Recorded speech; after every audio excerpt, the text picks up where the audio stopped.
पंडित रविशंकर, जो 55 वर्ष के हैं, जवाहरलाल नेहरू विश्वविद्यालय में प्रोफेसर हैं। वे शांत स्वभाव के व्यक्ति हैं, जिनके मंदिर के बाल थोड़े सफेद हो गए हैं और नाक पर सोने के फ्रेम का चश्मा टिका हुआ है। वे अपने विश्वविद्यालय के क्लासरूम में भारतीय दर्शन पर अध्ययन करते हैं और उन्होंने कभी सोचा भी नहीं था कि उनका शांत जीवन 2 विदेशी बहनों के आने से पूरी तरह से बदल जाएगा। 28 वर्षीय जुड़वां बहनें इसाबेला और सोफिया इटली के रोम शहर से हैं। वे लंबी और गोरी हैं, लेकिन उनका व्यक्तित्व एक दूसरे से बिल्कुल विपरीत है। इसाबेला उत्साही और निडर है, जैसे कि एक खिला हुआ लाल गुलाब, जबकि सोफिया अंतर्मुखी और शांत है, जैसे कि चांदनी रात। वे एक विश्वविद्यालय के एक्सचेंज प्रोग्राम के कारण दिल्ली आई हैं और गलती से पंडित रविशंकर के घर में रहने लगीं और यहीं से उन तीनों के बीच एक नाजुक और जटिल रिश्ता पनपने लगा। कहानी की शुरुआत जटिल नहीं थी। 1 साल पहले पंडित रविशंकर ने स्कूल में आयोजित एक अंतर्राष्ट्रीय सांस्कृतिक उत्सव में इन बहनों से मुलाकात की थी। उस रात इसाबेला ने एक गहरा लाल रंग का लहंगा पहना था और वह डांस फ्लोर पर खूबसूरती से भरतनाट्यम कर रही थी। वह इतनी आकर्षक लग रही थी कि हर कोई उसे देख रहा था। सोफिया चुपचाप एक कोने में खड़ी थी। उसके हाथ में छाछ का गिलास था, लेकिन उसकी आंखें लगातार पंडित रविशंकर की ओर जा रही थीं। उस पल पंडित रविशंकर का दिल तेजी से धड़कने लगा, जैसे वह अपने युवावस्था में वापस आ गए हों। कार्यक्रम के बाद बहनों ने पंडित रविशंकर से आवास के बारे में मदद मांगी। पंडित रविशंकर ने बिना किसी हिचकिचाहट के कहा, मेरे घर में एक कमरा खाली है, तुम लोग कुछ समय के लिए यहाँ रह सकती हो। उन्होंने सोचा कि वह एक विद्वान होने के नाते उदारता दिखा रहे हैं, लेकिन उन्हें नहीं पता था कि यह फैसला उन्हें धीरे धीरे नैतिकता के किनारे की ओर धकेल देगा। साथ रहने के बाद सांस्कृतिक मतभेदों के कारण जल्द ही संघर्ष शुरू हो गए। पंडित रविशंकर को जल्दी सोने और जल्दी उठने की आदत थी। वे हर सुबह 5 बजे तुलसी चाय बनाते थे और अपनी लाइब्रेरी में बैठकर वेद पढ़ते थे। दूसरी ओर बहनों को देर रात तक जागने की आदत थी और वे अक्सर इटली के लोकप्रिय गाने जोर से बजाती थीं और देर रात तक बातें करती थीं। उनकी हंसी और संगीत पतली दीवारों को चीरते हुए उनके कानों तक पहुंचती थी, जिससे उन्हें नींद नहीं आती थी।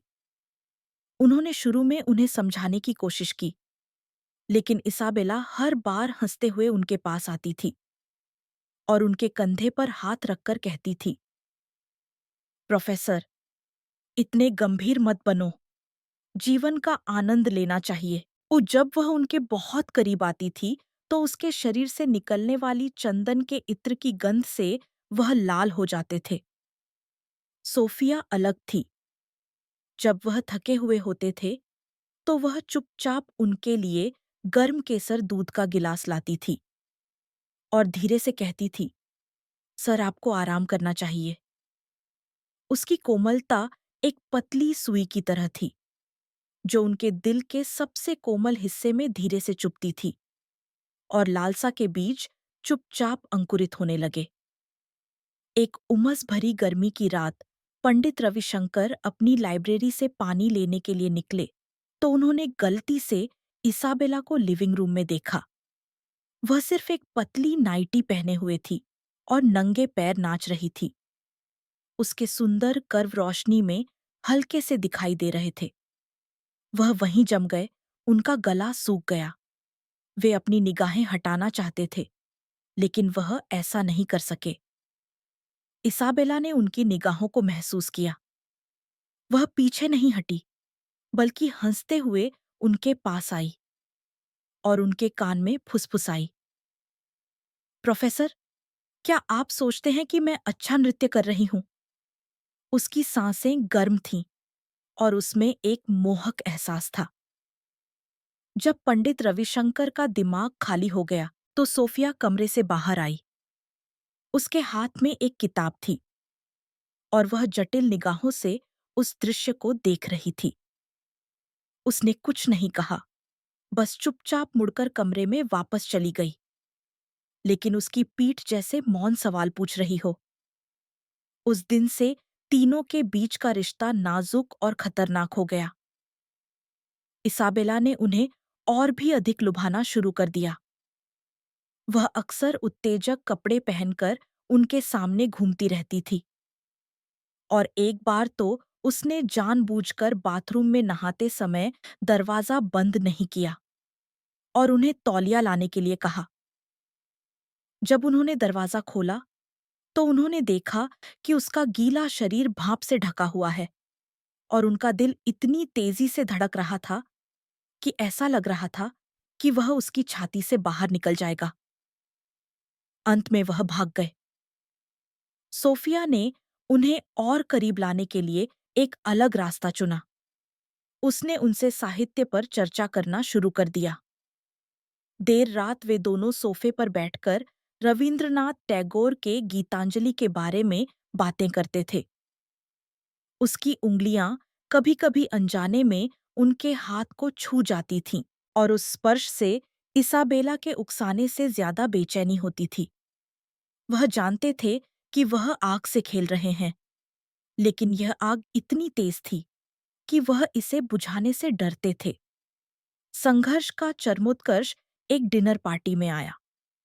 पंडित रविशंकर ने अपने कुछ सहकर्मियों को रात के खाने पर घर पर आमंत्रित किया। इसाबेला और सोफिया भी पार्टी में शामिल हुईं। उन्होंने एक जैसी ड्रेस पहनी थी और मेहमानों का उत्साहपूर्वक स्वागत कर रही थीं। लेकिन जब इसाबेला एक प्लेट बिरयानी लेकर आई, तो एक सहकर्मी ने मजाक में कहा, पंडित रविशंकर, आप बहुत भाग्यशाली हैं। आपके घर में दो युवा प्रेमिकाएं हैं। यह बात मजाक में कही गई थी, लेकिन यह बारूद की तरह फट गई। इसाबेला ने हंसते हुए पंडित रविशंकर के कंधे पर हाथ रखकर कहा, प्रोफेसर इतने रूढ़िवादी नहीं हैं, है ना? सोफिया ने अचानक अपने हाथ की प्लेट नीचे रख दी और ठंडी आवाज में कहा, कुछ लोग केवल दिखावा कर रहे हैं। माहौल तुरंत जम गया। पंडित रविशंकर ने अजीब तरह से खांसी, लेकिन सहकर्मी उत्साहित हो गए। कुछ ने तो यह भी पूछा, प्रोफेसर, आप अपना समय कैसे विभाजित करते हैं? इस बात ने संतुलन को पूरी तरह से बिगाड़ दिया। पार्टी के बाद बहनों के बीच रसोई में लड़ाई हो गई। इसाबेला ने सोफिया पर आरोप लगाया, तुम ईर्ष्या कर रही हो, मैं उससे ज्यादा आकर्षक हूं। सोफिया ने जवाब दिया, क्या तुम्हें लगता है कि वह तुम्हें सच में प्यार करता है? वह सिर्फ तुम्हारे शरीर से भ्रमित है। पंडित रविशंकर दरवाजे के बाहर खड़े होकर उनकी लड़ाई सुन रहे थे और उनका मन भ्रमित हो गया। वह जानते थे कि उनके लिए उनकी भावनाएं मकान मालिक और किराएदार की सीमा से परे जा चुकी हैं। इसाबेला के उत्साह ने उन्हें युवा महसूस कराया और सोफिया के प्यार ने उन्हें महसूस कराया कि उन्हें किसी की जरूरत है। लेकिन वह यह भी जानते थे कि यह रिश्ता विकृत होने के लिए तय है। समाज इसे स्वीकार नहीं करेगा और नैतिकता इसे माफ नहीं करेगी। अगले दिन इसाबेला एक अल्ट्रा शॉर्ट स्कर्ट पहने हुए उनकी गोद में बैठी और कहा, प्रोफेसर चुनिए, मैं या वह। उसके हाथ उनकी छाती पर फिरे, जिसमें एक स्पष्ट प्रलोभन था। सोफिया बगल में खड़ी थी। उसकी आंखें लाल थीं और उसने धीरे से कहा, सर, मुझे लगा था कि आप अलग हैं, हैं। पंडित रविशंकर का सिरदर्द हो रहा था। वह कुछ कहना चाहता था, लेकिन उसे एहसास हुआ कि वह कोई विकल्प नहीं चुन सकता। उस पल उन्हें एहसास हुआ कि यह प्रेम घोंसला अब एक सुरक्षित आश्रय नहीं है, बल्कि एक पिंजरा है जो ढहने वाला है। कुछ दिनों बाद कॉलेज में अफवाहें फैल गईं कि प्रोफेसर रविशंकर का छात्राओं के साथ अनुचित संबंध है और उन्हें कॉलेज प्रशासन द्वारा बुलाया गया। नेताओं ने उन्हें गंभीरता से कहा, रविशंकर जी, आपको अपनी प्रतिष्ठा का ख्याल रखना चाहिए। ये उन्होंने सिर झुका लिया, लेकिन उनके मन में सवाल था कि यह सब कैसे हुआ। घर वापस आकर उन्होंने देखा कि इसाबेला अपना सामान पैक कर रही है। उन्होंने हंसते हुए कहा, प्रोफेसर, मैं खेल चुकी हूं इटली में, और भी मजा मेरा इंतजार कर रहा है। सोफिया ने एक पत्र छोड़ा जिसमें लिखा था, सर, मैं आपसे प्यार करती हूं, लेकिन मैं आपको बर्बाद नहीं कर सकती। वे चले गए एक खाली कमरा और एक टूटा हुआ दिल छोड़ गए। पंडित रविशंकर ने अंततः अपनी नौकरी बचा ली, लेकिन उनका जीवन कभी भी पहले जैसा नहीं रहा। वह अक्सर अपनी लाइब्रेरी में बैठते थे, रविंद्रनाथ टैगोर के गीतांजलि को देखते थे और इसाबेला की हंसी और सोफिया के आंसुओं के बारे में सोचते थे। वह नहीं जानते थे कि वह जीते या हारे, बस इतना जानते थे कि इस प्रतियोगिता का कीमत उनकी सोच से कहीं ज्यादा थी। प्रेम घोंसला खंडहर में बदल गया और वह एक अकेला कैदी बन गया। निम्नलिखित भाग कहानी की पूर्णता के लिए है। अपनी आवश्यकताओं के अनुसार रूपांतरित किया जाना जारी रखें। पंडित रविशंकर ने सोचा कि इसाबेला और सोफिया के जाने से उनका जीवन सामान्य हो जाएगा। हालांकि वह घर जो कभी जुनून और विवादों से भरा हुआ था, अब एक ऐसी आत्माविहीन खोल की तरह था जो इतनी शांत थी कि सांस लेना मुश्किल हो रहा था। उन्होंने अपनी पुरानी दिनचर्या में वापस आने की कोशिश की, हर सुबह तुलसी चाय बनाई और किताबों में डूब गए। लेकिन चंदन के इत्र की वह गंध अब भी हवा में महसूस हो रही थी। सोफिया द्वारा छोड़ी गई वह पुस्तक गीतांजलि मेज पर चुपचाप पड़ी थी, जो एक बिना खुले प्रेम पत्र की तरह थी, जो उन्हें उन अस्पष्ट रातों की याद दिला रही थी। उन्हें अनिद्रा होने लगी। वह रात में करवटें बदलते रहते थे और उनके दिमाग में इसाबेला के कामुक नृत्य और सोफिया की कोमल निगाहें बार बार घूमती रहती थीं। उन्होंने यहां तक कि सोचना शुरू कर दिया कि क्या वह वास्तव में बूढ़े हो गए थे और दो युवतियों ने उन्हें इतना बेचैन कर दिया था। जब उन्हें लगा कि सब कुछ ठीक हो जाएगा, तो एक अप्रत्याशित फोन कॉल ने चुप्पी तोड़ दी। यह इसाबेला की आवाज थी, हमेशा की तरह चंचल। प्रोफेसर, मैं हवाई अड्डे पर हूं, कुछ चीजें लेने के लिए वापस आई हूं और यह भी देखने के लिए कि आप कैसे हैं।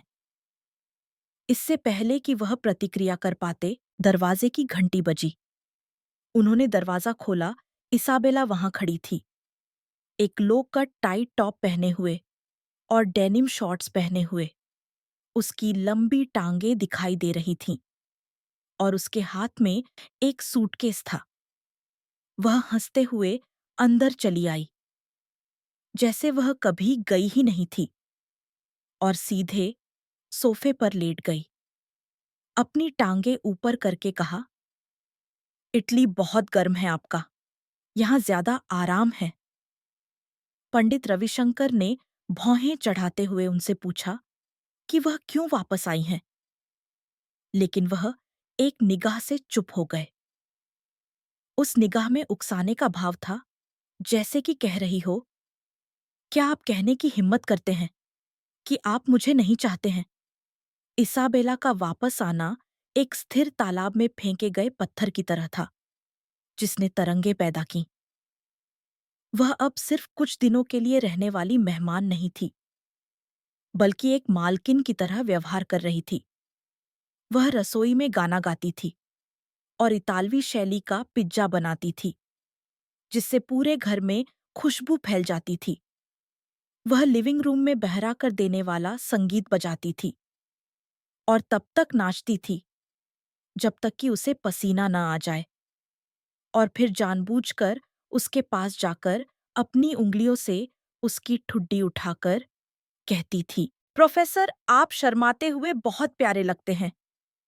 पंडित रविशंकर दूरी बनाए रखना चाहते थे, लेकिन हर बार जब वह उनके करीब आती थी तो गर्मी और इत्र की गंध से उनका दिल तेजी से धड़कने लगता था।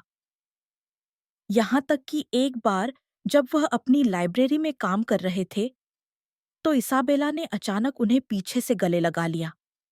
उसकी छाती उनकी पीठ से लगी हुई थी और उसने फुसफुसाते हुए कहा, क्या तुम मुझे बहुत याद करते हो? उन्होंने झटके से उसे धक्का दिया और कांपती आवाज में कहा, इसाबेला, ऐसा मत करो। अब लेकिन वह बस खिलखिलाकर हंस रही थी, जैसे एक शरारती बच्चे की तरह जो सफल हो गया हो। इसी बीच सोफिया की छाया पूरी तरह से गायब नहीं हुई थी।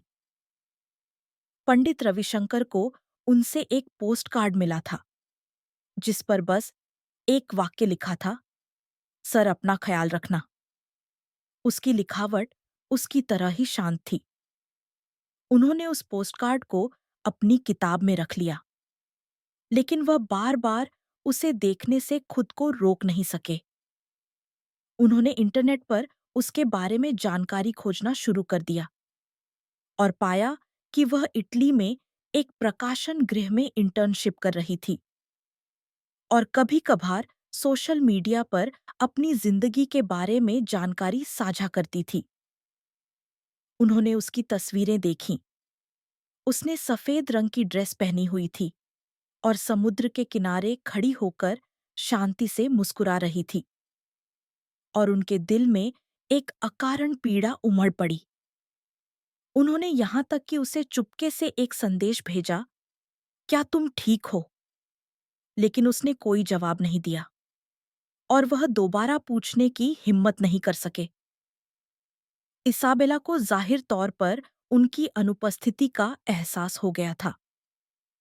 एक रात उन्होंने थोड़ी शराब पी ली और नशे में अपनी लाइब्रेरी में घुस गए और देखा कि उनके हाथ में वह पोस्टकार्ड है। उन्होंने झटके से छीन लिया और उसे फाड़ डाला और तीखी आवाज में कहा, तुम अभी भी उसके बारे में सोच रहे हो, है ना? क्या तुम्हें लगता है कि वह मुझसे बेहतर है? पंडित रविशंकर ने समझाने की कोशिश की, लेकिन उसने बिल्कुल नहीं सुनी। उस पर झपटी और उसे चूमा। उसके हरकतें भद्दी और उतावली भरी थीं। उसके होंठ आग की तरह गर्म थे और उनमें शराब और गुस्से की गंध आ रही थी। उन्होंने उसे सहजता से धक्का दे दिया, लेकिन वह उन पर गिर पड़ी। उसका हाथ उनकी शर्ट के अंदर चला गया और उसने हाँफते हुए कहा, मैं उससे ज्यादा जानती हूं कि तुम्हें कैसे खुश किया जाए। उस पल पंडित रविशंकर का दिमाग भ्रमित हो गया। वह जानते थे कि उन्हें मना करना चाहिए, लेकिन उनका शरीर तर्क के साथ विश्वासघात कर रहा था। यह उलझन भरा मेल मिलाप ज्यादा देर तक नहीं चला, क्योंकि दरवाजे की घंटी अचानक बजी। इसाबेला ने बड़बड़ाते हुए उठकर कहा, और पंडित रविशंकर दरवाजा खोलने के लिए कपड़े ठीक करने गए, लेकिन उन्होंने पाया कि सोफिया दरवाजे के बाहर खड़ी है। उसने एक रेनकोट पहना हुआ था। उसका चेहरा पीला पड़ गया था और उसकी आंखें लाल हो रही थीं। जाहिर तौर पर वह रोई थी। उसने धीरे से कहा, सर, मेरी कुछ चीजें यहाँ छूट गईं। पंडित रविशंकर ठिठक गए। इससे पहले कि वह कुछ कह पाते, इसाबेला उसके पीछे से झांक रही थी और उसने व्यंग्य से कहा, ओह बहन, तुम बिल्कुल सही समय पर लौटी हो। भी सोफिया ने इसाबेला को अस्त-व्यस्त कपड़े पहने देखा। उसकी आंखें मंद पड़ गईं और वह मुड़कर जाने लगी। पंडित रविशंकर ने झटके से उसे पकड़ लिया और कहा, मत जाओ, चीजें वैसी नहीं हैं जैसी तुम सोच रही हो। लेकिन सोफिया ने अपना हाथ छुड़ा लिया और ठंडी आवाज में कहा, सर मुझे नहीं लौटना चाहिए था। इस अप्रत्याशित पुनर्मिलन ने तीनों को फिर से एक गतिरोध में ला दिया। इसाबेला और सोफिया लिविंग रूम में एक दूसरे का सामना कर रही थीं और पंडित रविशंकर उनके बीच में फंसे हुए थे, जैसे कि उन्हें दोषी ठहराया जा रहा हो। इसाबेला ने सोफिया की ओर इशारा करते हुए कहा, तुम इतना साफ सुथरा होने का नाटक क्यों कर रही हो? क्या तुम उसे पसंद नहीं करती हो? सोफिया ने जवाब दिया, कम से कम मैं तुम्हारी तरह बेशर्म नहीं हूं। लड़ाई तेज होती गई। पंडित रविशंकर ने उन्हें रोकने की कोशिश की, लेकिन इसाबेला ने उन्हें धक्का दे दिया। उसने चिल्लाकर कहा, तुम किसे चुनोगे कहो? सोफिया ने सिर झुका लिया और आंसू फर्श पर गिरते रहे। उसने उन्हें देखा, एक आग थी और एक पानी थी, लेकिन उनके दिल का तराजू किसी भी तरह से संतुलित नहीं हो पा रहा था। अगले दिनों में घर एक युद्ध के मैदान में बदल गया। इसाबेला और सोफिया एक दूसरे से खुलकर मुकाबला कर रही थीं। इसाबेला अपनी गर्मी से उसे उकसा रही थी और सोफिया अपने मौन से उसका मुकाबला कर रही थी।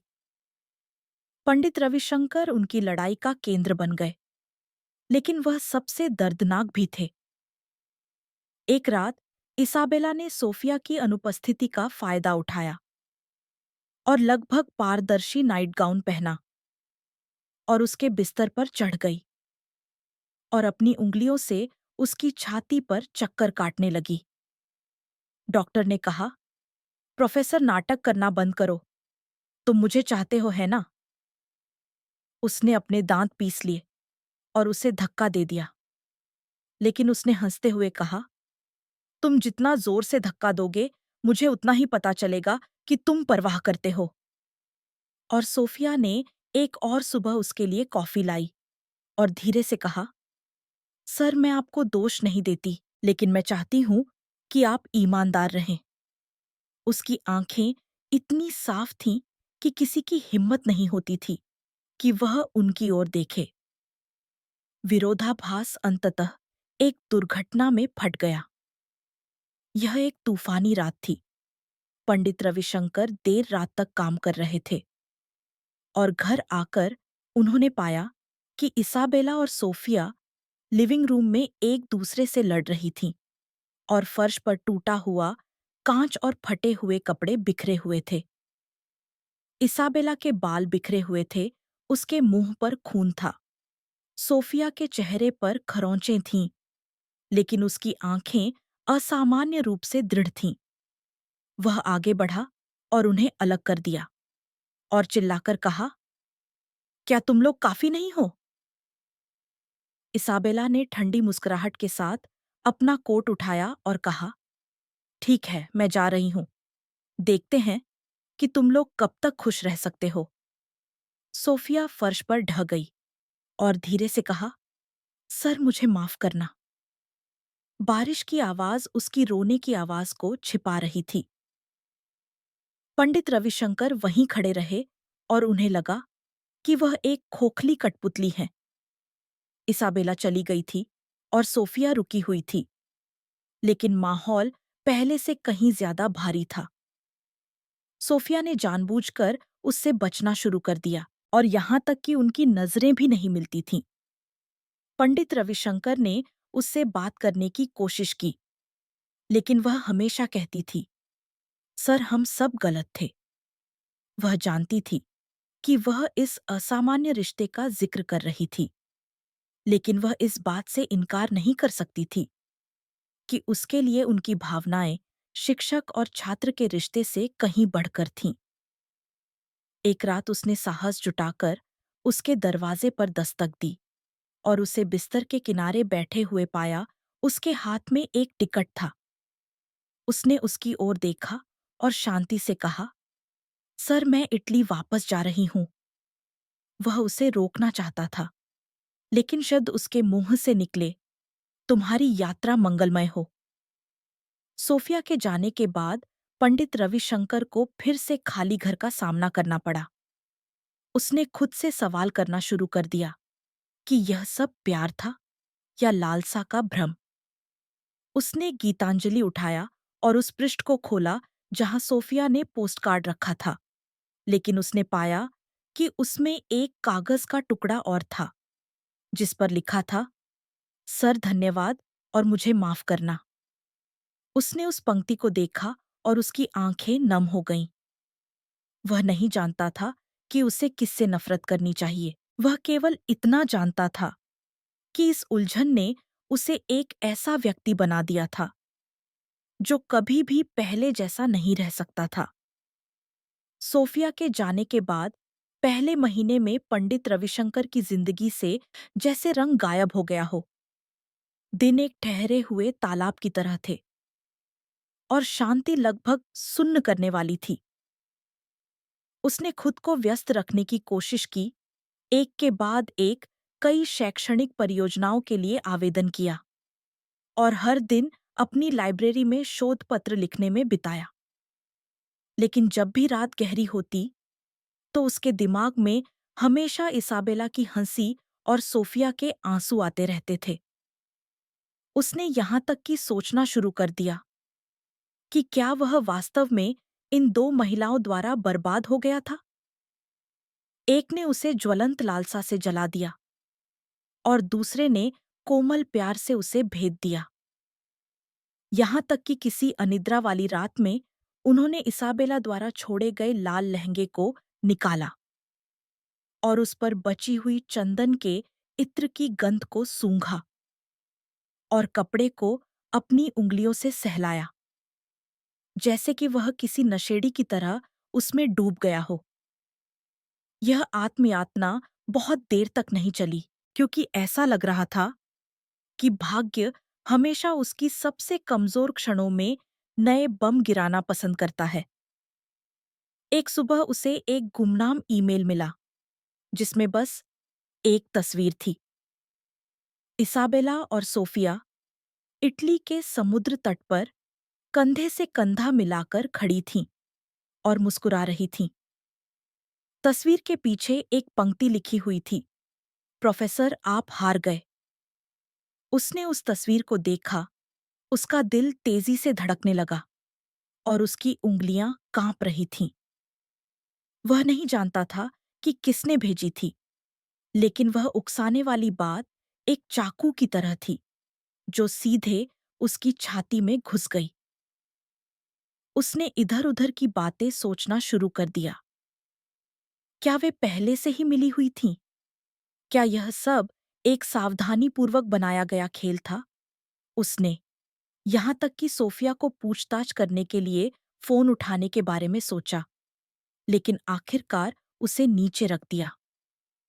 वह जवाब सुनने से डरता था और उससे पूछने के लिए उसके पास अब कोई योग्यता नहीं है। उससे भी डरता था। इसी बीच कॉलेज में अफवाहें फैलने लगीं। कुछ लोगों ने कहा कि उनका छात्राओं के साथ संबंध था। कुछ लोगों ने कहा कि उन्होंने 2 एक्सचेंज छात्रों को भगा दिया और कुछ लोगों ने यहाँ तक कि कहा कि वह एक पाखंडी थे। ये अफवाहें वायरस की तरह कैंपस में फैल गईं। पंडित रविशंकर जहां भी जाते थे, उन्हें अजीब नजरों से देखा जाता था। उन्होंने समझाने की कोशिश की, लेकिन कोई भी सुनने को तैयार नहीं था। उनके सहयोगी या तो उनसे बच रहे थे या कामुक मुस्कान के साथ पूछ रहे थे, रविशंकर जी, वह 2 इतालवी लड़कियां कैसी हैं? वह केवल चुप रह सकते थे और घर वापस आने के बाद खुद को अपनी लाइब्रेरी में बंद कर लेते थे, शराब पीते थे और उस दिल को सुन्न करने की कोशिश करते थे, जो 1000 टुकड़ों में टूट गया था। जब उन्हें लगा कि जिंदगी और खराब नहीं हो सकती, तो इसाबेला फिर से प्रकट हुई। यह एक बरसात की दोपहर थी। उसने उनके दरवाजे पर दस्तक दी। उसके बाल गीले होकर उसके चेहरे पर चिपके हुए थे और उसने केवल एक पतली जैकेट पहनी हुई थी।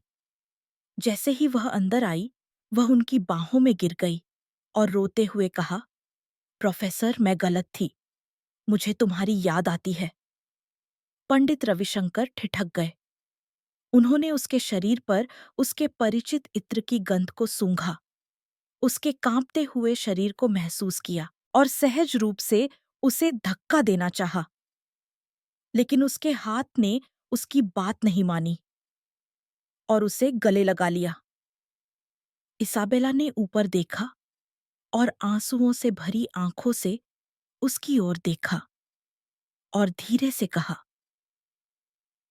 इटली वापस जाने के बाद ही मुझे एहसास हुआ कि मैं तुम्हारे बिना नहीं रह सकती। उसके होंठ उसके होंठों के पास आए। उनमें बारिश की ठंडक और शराब की गर्मी थी। उसका दिमाग खाली हो गया और बस एक विचार बचा। वह वापस आ गया। इसाबेला के वापस आने से पंडित रविशंकर की जिंदगी फिर से उलझ गई। वह अब पहले की तरह उत्साहित और वेलिपड़ेयान नहीं थी, बल्कि चिपकू और आश्रित हो गई। हर दिन उससे बात करने और खाना बनाने के लिए चिपक जाती थी और यहाँ तक कि काम करते समय चुपचाप उसकी लाइब्रेरी में घुस जाती थी और उसकी गोद में बैठ जाती थी। वह उसकी शर्ट पहनकर घर में घूमती रहती थी। उसकी लंबी टांगें दिख रही थीं और हंसते हुए कहती थी, प्रोफेसर, क्या आप सोचते हैं कि मैं इसमें अच्छी लग रही हूं? वह सोते समय उसके बिस्तर पर चढ़ जाती थी और उसकी उंगलियां उसके शरीर पर घूमती रहती थीं। डॉक्टर ने कहा, मैं तुम्हें चाहता हूं। पंडित रविशंकर जानते थे कि उन्हें गिरने नहीं देना चाहिए, लेकिन उसकी हर हरकत बिजली की तरह थी और वह उसका विरोध नहीं कर सकते थे। उन्होंने तर्क और लालसा के बीच संघर्ष करना शुरू कर दिया और रात में उसे गले लगाते समय उनके दिमाग में हमेशा सोफिया की छवि आती थी। यह असामान्य शांति बहुत देर तक नहीं चली। एक रात इसाबेला नशे में थी और सोफे पर बड़बड़ा रही थी। उसने अचानक सोफिया का जिक्र किया। वह कमीनी, उसने सोचा कि वह कितनी ऊंची है, लेकिन वह मुझसे ज्यादा तुम्हें पाना चाहती है। पंडित रविशंकर चौंक गए और उसने पूछा कि उसका क्या मतलब है। इसाबेला ने ठंडी मुस्कुराहट के साथ अपनी तस्वीर में से एक तस्वीर निकाली और उसे फेंक दी। यह सोफिया की नग्न तस्वीर थी। वह बिस्तर पर लेटी हुई थी। उसकी आंखें धुंधली थीं। जाहिर तौर पर यह तस्वीर चुपके से ली गई थी। वह नशे में धुत होकर कह रही थी, यह मैंने जाने से पहले ली थी। उसने ज्यादा शराब पी ली थी और तुम्हारी रजाई पर खुद ही चढ़ गई थी, लेकिन उस दिन तुम मौजूद नहीं थे। पंडित रविशंकर ने तस्वीर देखी और उसके हाथ लगभग उसे पकड़ नहीं पा रहे थे।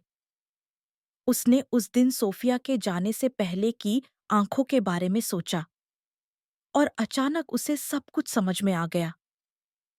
वह उससे प्यार नहीं करता था, बल्कि अपनी लालसा का सामना करने में असमर्थ था। यह खोज उसके दिल पर हथौड़े की तरह पड़ी। उसने इसाबेला से पूछताछ की कि उसने ऐसा क्यों किया, लेकिन उसे परवाह नहीं थी और उसने कहा, क्योंकि यह मजेदार है। प्रोफेसर, क्या आपको यह उत्साह पसंद नहीं है? वह गुस्से से भर गया। उसने उसे धक्का दे दिया और चिल्लाकर कहा, बाहर निकलो। इसाबेला ठिठक गई और फिर ठंडी मुस्कुराहट के साथ कहा, ठीक है, तुमने मुझे भगा दिया। एक दिन तुम्हें पछतावा होगा। ये वह दरवाजा पटककर चली गई और पीछे सब कुछ अस्त-व्यस्त छोड़ गई और वह तस्वीर।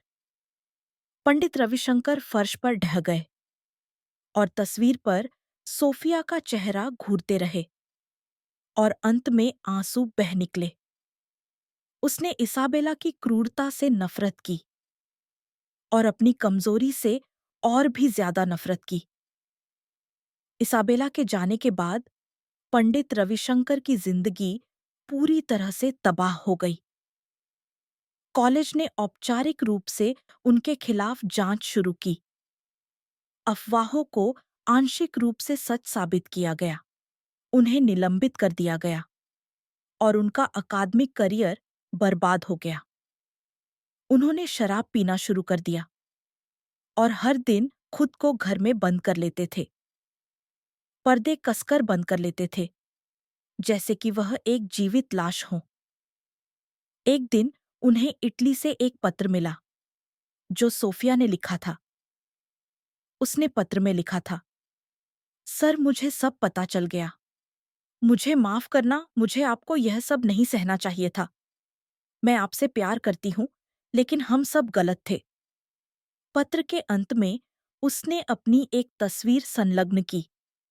वह सफेद ड्रेस पहने हुए समुद्र के किनारे खड़ी थी। उसकी मुस्कान अभी भी शांत थी, लेकिन उसकी आंखों में कुछ परेशानियां थीं। पंडित रविशंकर ने पत्र पढ़ने के बाद तस्वीर को अपनी डेस्क पर लगा लिया और हर दिन उसे घूरते रहते थे। उन्होंने एक किताब लिखना शुरू कर दिया और उसका शीर्षक निषिद्ध प्रेम घोंसला रखा, जिसमें इस हास्यास्पद और दर्दनाक अनुभव को दर्ज किया गया था। वह नहीं जानते थे कि वह यह सब मुक्ति के लिए लिख रहे थे या सजा के लिए। वह केवल इतना जानते थे कि यह वह एकमात्र चीज है जो वह कर सकते हैं। कुछ वर्षों बाद पुस्तक प्रकाशित हुई और इससे हंगामा मच गया। कुछ लोगों ने उन्हें बेशर्म कहा, कुछ लोगों ने उन्हें बहादुर कहा, लेकिन उन्हें अब कोई परवाह नहीं थी। वह गांव चले गए और एक छोटा सा घर खरीदा और एकांत में रहने लगे। हर सुबह वह एक कप चाय बनाते थे और आंगन में बैठकर किताबें पढ़ते थे। उनके कानों में अब इतालवी संगीत नहीं होता था, केवल हवा की आवाज और पक्षियों की आवाज होती थी। कहानी का अंत कोई स्पष्ट जवाब नहीं देता है। कुछ लोगों ने कहा कि पंडित रविशंकर ने खुद ही अपनी मुसीबतें बुलाईं। कुछ लोगों ने कहा कि वह लालसा से भस्म एक गरीब आदमी थे और कुछ लोगों ने कहा कि उन्होंने आखिरकार अपने दिल में शांति पा ली। उन्हें खुद भी जवाब नहीं पता था। केवल कभी-कभार सपनों में वह प्रेम घोंसले में लौट आते थे। इसाबेला को नाचते हुए देखते थे, सोफिया को पढ़ते हुए देखते थे और वह बीच में खड़े होते थे, जैसे कि वह खोए हुए यात्री हों। जब वह जागते थे तो तकिया हमेशा गीला होता था, लेकिन वह अब नहीं रोते थे। शायद यही वह सबसे अच्छा अंत था जो वह खुद को दे सकते थे।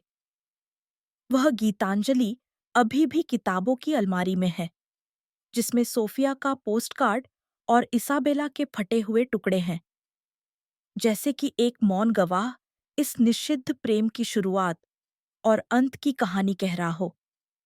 पंडित रविशंकर कभी-कभार इसे पलटते थे। उन्होंने वह वाक्य पढ़ा, इंसान उस वक्त नहीं मरता जब उसे मरना चाहिए, बल्कि उस वक्त मरता है जब वह मर सकता है। और फिर वह दूर के पहाड़ की ओर देखने के लिए अपना सिर उठाता है। वह जानता था कि वह अब भी जिंदा है, लेकिन उसका दिल उस गर्मी में मर चुका है, जो अस्पष्ट और भावुक थी।